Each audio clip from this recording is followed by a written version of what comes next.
Nah, di sini adalah data deskriptif, kita akan menguji statistika deskriptif, di mana statistika deskriptif adalah merupakan suatu metode yang berhubungan dengan pengumpulan atau penyajian data sampai memberi informasi yang berguna. Statistik ini digolongkan menjadi dua bagian, yakni statistik deskriptif dan statistika inferensia. Biasanya statistik deskriptif ini menggunakan pie chart, kemudian graphs dan histogram. Langsung aja kita klik analyze, kita pilih kita pilih graphs, kita pilih yang legacy dialogs, kita pilih yang histogram dulu pertama. Masukkan yang gaji ke dalam variables. Kemudian kita klik OK. Kita tunggu. Kemudian kita klik graphs lagi, kita pilih yang bar chart. Kita pilih yang simple, kita klik define. Kemudian jenis kelaminnya masukkan ke dalam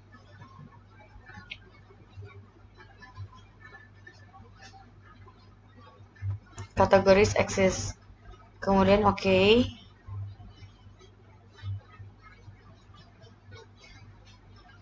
Sudah, kita minimize dulu, kemudian kita klik graphs, kita bikin langsung yang pie chart. Kita klik yang pie, kita klik define. Kita masukkan yang pie chart itu adalah jenis kelamin ke define. Nah, di sini udah muncul data-datanya, di mana untuk histogram di sini minimal gaji karyawan yang mendapatkan 160.000 itu ada 2 orang, yang paling tinggi adalah 200.000 adalah 8 orang. Sama pun juga begini, yang total pria pada data tersebut ada 8 orang dan wanita ada 7 orang. Pun di pie chart juga ketahuan di mana pria lebih banyak untuk persentasenya di sini daripada wanita. Nah, kita akan membuat deskriptifnya supaya kita tahu. Kita minimize dulu, kemudian kita klik analyze, kita deskriptif, kemudian kita klik deskriptif. Nah, kita masukin semuanya, usia dan gaji. Kita klik option, ini standar deviasi, variansi kita klik, range kita klik, sumnya pun kita klik. Kita klik continue. Stylenya kita cek, cancel, kemudian kita klik OK. Nah, satu lagi, klik analyze, deskriptif, kemudian kita klik yang frekuensi, dimana kita masukin semuanya, jenis kelamin, usia, dan gaji, kecuali nama. Kita klik OK. Nah, di sini udah ada statistiknya, di mana valid datanya jenis kelamin itu totalnya ada 15 orang, di mana usianya ada 15, jumlah datanya dan gaji ada 15. Di sini jenis kelaminnya untuk pria tadi ada 8 sesuai tadi yang di bar, di chart, di graph. Dan sini datanya valid semua 5,3 lebih besar, dan wanita adalah 7, totalnya nih. Dan presentasinya tetap 100, berarti dia betul. Dan kemudian di sini usianya dari start paling kecil adalah 22 sampai 39. Dan gajinya di sini yang paling kecil ada 160.000 hingga yang terbesar adalah 245. Mungkin ini aja penjelasan dari statistik deskriptif.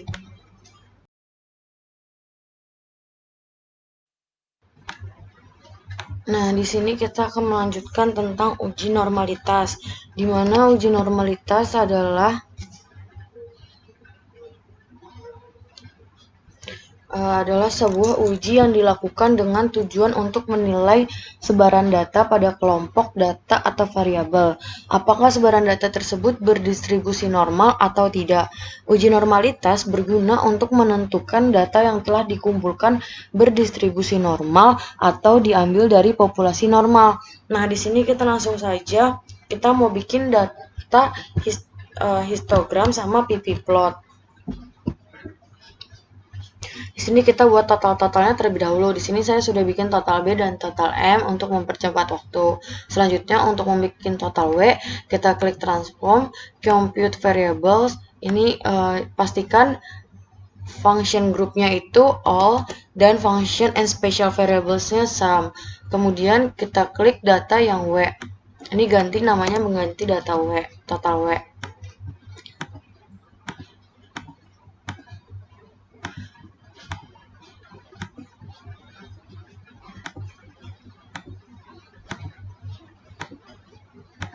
W6, W7. Jangan lupa dikasih koma karena kalau nggak kayak gini nggak bisa dijumlahkan. Oke. Nah, di sini kan udah. Kemudian kita ke variabel. Pastikan desimalnya semuanya menjadi 0.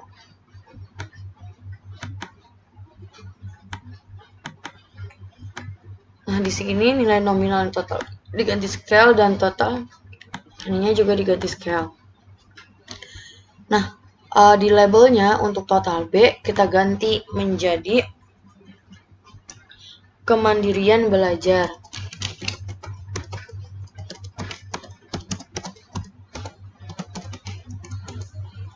Untuk total M kita ganti motivasi berprestasi.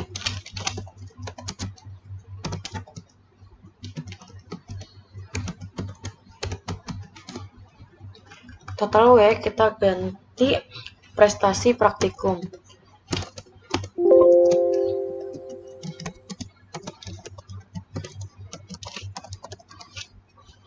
Nah, kemudian ini kita udah ganti.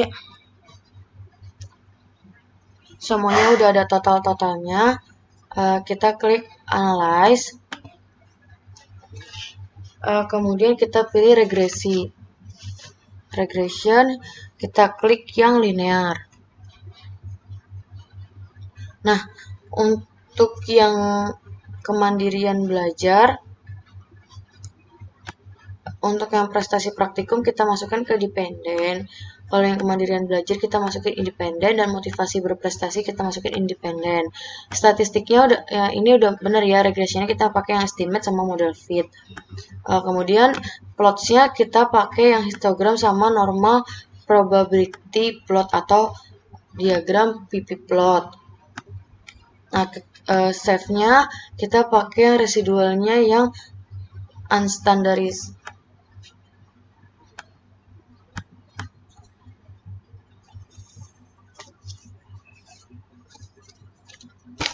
Kemudian continue, kemudian kita klik OK.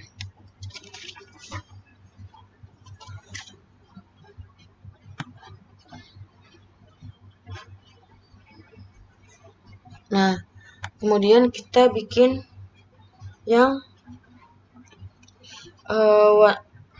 one sample QS-nya belum.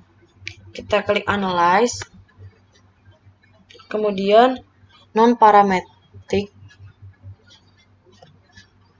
Kita kemudian legacy dialogs, kemudian ada sampel QS. Di sini masukin aja yang tadi nih unstandardized-nya, kita klik ini. Untuk tes distribusinya normal ya. Optionnya deskriptif boleh. Klik OK. Nah, di sini datanya udah muncul ya. Pertama dari yang histogram, dimana di sini si garis ini diagram batangnya ini telah berada di dalam garis dan garis ini telah melewati dan menutupi diagram batang ini. Jadi datanya dianggap normal. Nah, kalau yang ini data normal ppplot ini dikatakan normal karena dia bergaris diagonal lurus. Kalau misalkan dia keluar jauh seperti apa melengkung-melengkung, tapi dia tidak dikatakan normal. Tapi seperti ini dia sudah bisa dikatakan normal. Nah, untuk yang di one sample Kolmogorov Smirnov, di mana di sini data dikatakan benar-benar valid. Semua data udah dikatakan valid. Di sini nih signifikan 0,74. Di sini sudah dikatakan valid karena dia juga udah di atas 0,05. Dia dikatakan valid. Nah, mungkin begitu untuk pengertian dari data primer untuk uji normalitas histogram, ppplot, dan one sample Kolmogorov Smirnov test atau disebut one sample QS.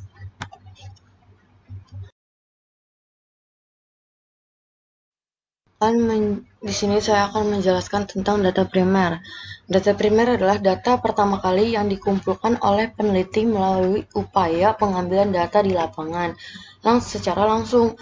Karena hal inilah data primer disebut dengan data pertama atau data mentah. Nah, data primer yang kita ambil di sini akan melakukan uji valid dan reliabilitas. Pertama, kita klik transforms, kemudian record into the same, kemudian kita gendernya kita masukin old and venues. Yang pertama ini adalah perempuan.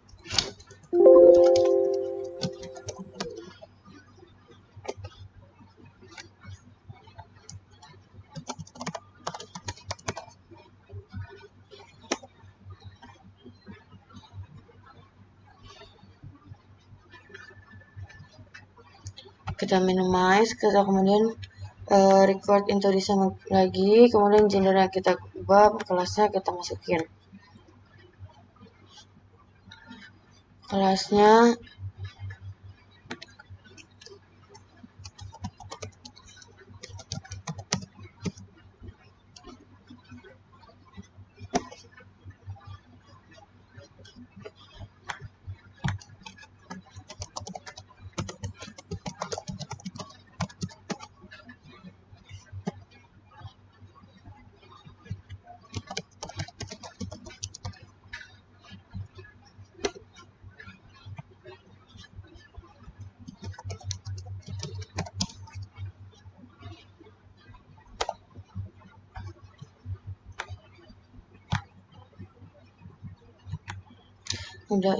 datanya belum keubah.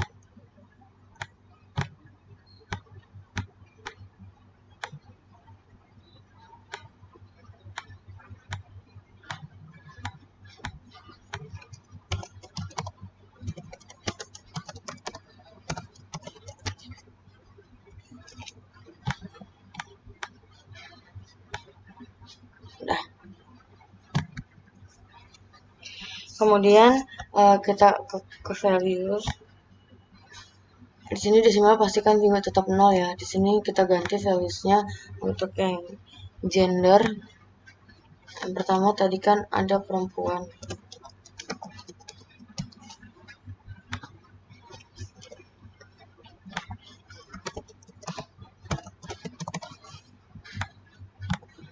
Nah, kelasnya tadi ada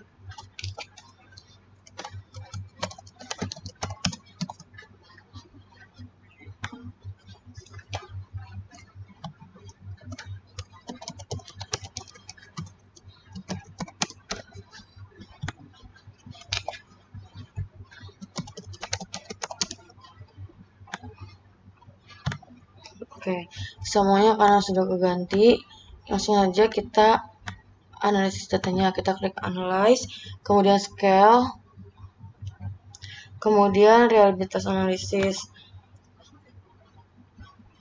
Kita klik statistiknya dulu, kita pilih yang scale.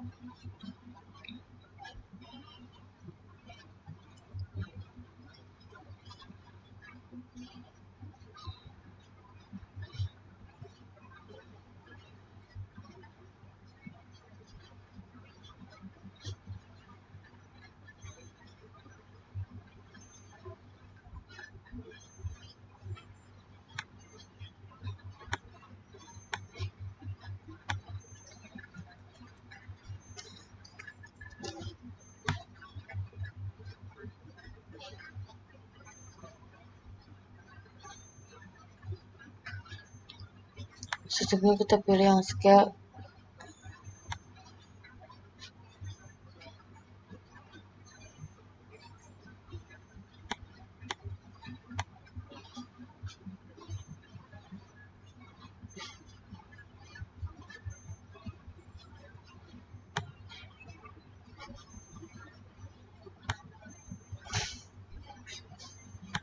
Kita minimize, kita analyze lagi, tadi baru B, kita klik scale, kita reliability,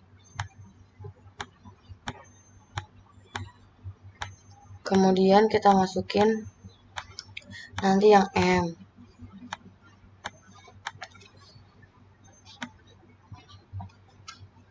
Masukin yang M, kita klik OK. Kita minimize, kita klik analyze lagi, kemudian kita klik scale. Untuk data yang terakhir adalah data W.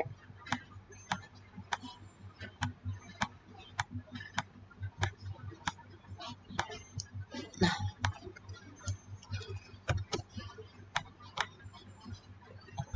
oke. Nah, di sini kan udah ada dari variables yang B, yang M, sama yang W. Di sini kita lihat datanya yang B itu ada 171. Ini apa namanya, standar itemnya ada 0,7. Reliability-nya tuh 0,76. Kalau di atas 0,7, jika kalau dia maka dikatakan valid karena dia lebih besar daripada 0,6. Ini dikatakan valid reliable. Yang summarize di sini lihat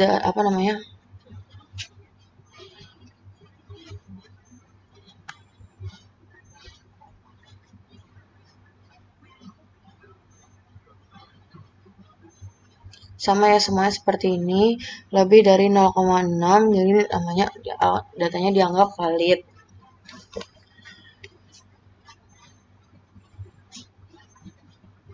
Di sini ada yang W 0,7.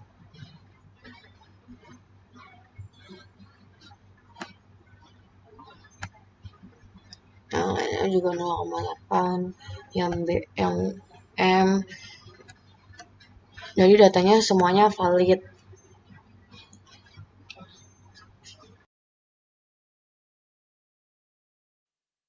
Di sini saya akan menjawab pertanyaan soal nomor 4A di mana one sample test. Di sini sudah ada datanya. Langsung saja kita klik analyze, kemudian compare means, kita pilih yang one sample test. Variabelnya kita masukin berat badannya, ini kita ganti jadi 55, kemudian kita klik OK. Nah, di sini sudah ada standar deviasinya adalah segini, standar errornya juga segini, 2,33 dan standar deviasinya 7,379. Untuk T-nya ini T hitungnya 1,714 dan signifikannya 0,121, di mana signifikan lebih besar daripada 0,05. Jadi kesimpulannya HO diterima dan HA ditolak. Untuk T-tabelnya, untuk yang T-tabel ini, untuk degree freedom-nya 9, tadi saya sudah hitung. Saya tidak bisa menampilkan karena saya tidak mempunyai PDF pada device laptop saya ini. Tapi sudah saya cek di mana T-tabel ini sudah saya hitung jumlahnya 2,2621, di mana T-tabel lebih besar daripada T hitung. Jadi kesimpulannya HO diterima dan HA ditolak. Kita lanjut ke data yang two sample t-test. Di sini data kelompoknya sebelumnya tadi datanya adalah tidak menggunakan Excel dan menggunakan Excel, dimana di sini sudah saya rubah menjadi angka biar cepat saja. Kemudian kita klik analyze, kita klik compare mean, kemudian kita klik independent t-test. dimana nilai kita masukkan ke dalam test variable. Kalau yang kelompok kita masukkan grouping variable. Nah, kita klik define grouping. Nah, grouping 1 ya 1, grouping 2 ya 2. Kita klik continue. Kemudian kita klik OK. Oke, di sini sudah muncul outputnya, di mana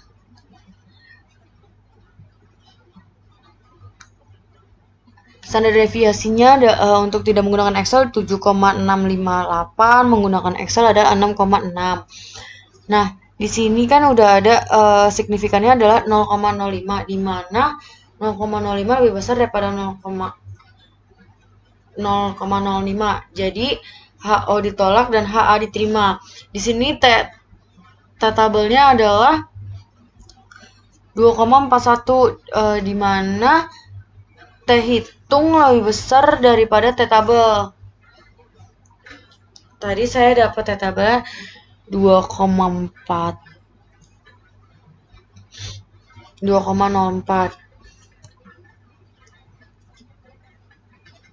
Mungkin ini saja penjelasan dari to sample t-test.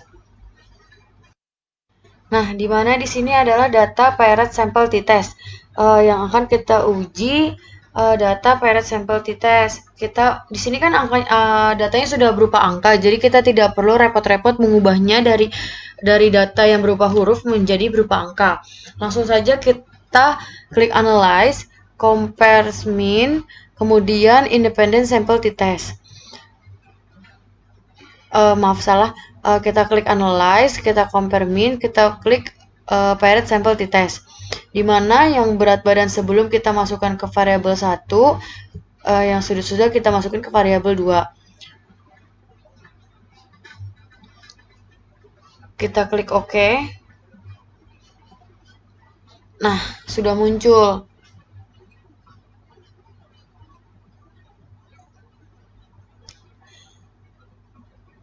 Di sini terdapat tabelnya terlebih dahulu. T hitungnya adalah 6,6.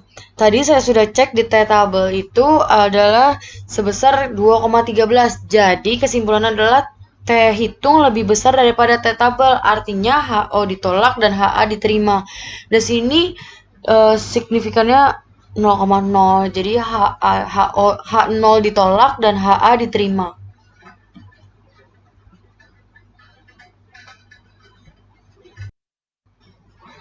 Uji one way ANOVA, di mana uji ini digunakan untuk mengetahui ada atau tidaknya perbedaan rata-rata untuk lebih dari 2 kelompok. Sampel yang tidak berhubungan. Jika ada perbedaan, rata-rata manakah yang lebih tinggi?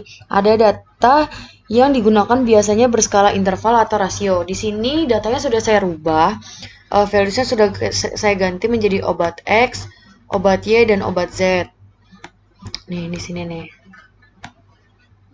Nah, ininya type-nya sudah saya ganti numerik, pastikan desimalnya juga 0. Di sini datanya sudah berubah menjadi angka, mungkin agar mempercepat waktu.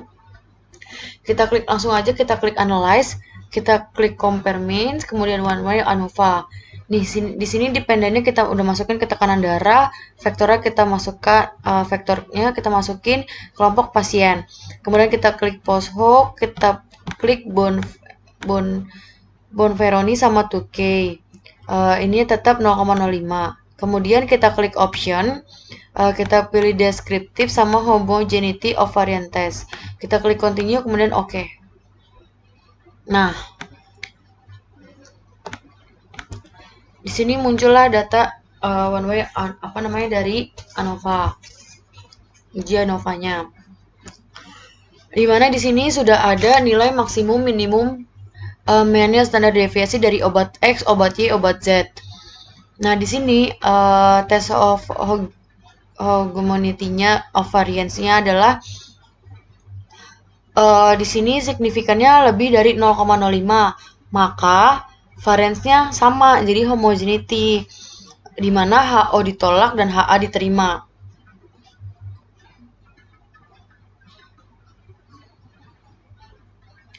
Nah, kemudian di ANOVA-nya nilai signifikannya 0,01. Berarti 0,01 lebih kecil daripada 0,05. Ini sama artinya varians. Ada yang varians, ada yang sama kayak gitu. Jadi tetap HO ditolak dan HA diterima. Nah, di sini ada F-nya, di mana tabel kita harus mengetahui dari tabel F tabel sama F hitung. Di sini saya udah punya data data tabel. Di sini kan DF-nya itu ada 18 sama 2 kan. Nah, kita lihat aja langsung di sini. Kita ngambil yang DF untuk penyebutnya. Yang pertama adalah 18 dan sininya adalah 2. Dimana di sini adalah 3,55. Jadi F tabel lebih kecil daripada F hitung. Jadi kesimpulannya HO ditolak dan HA diterima.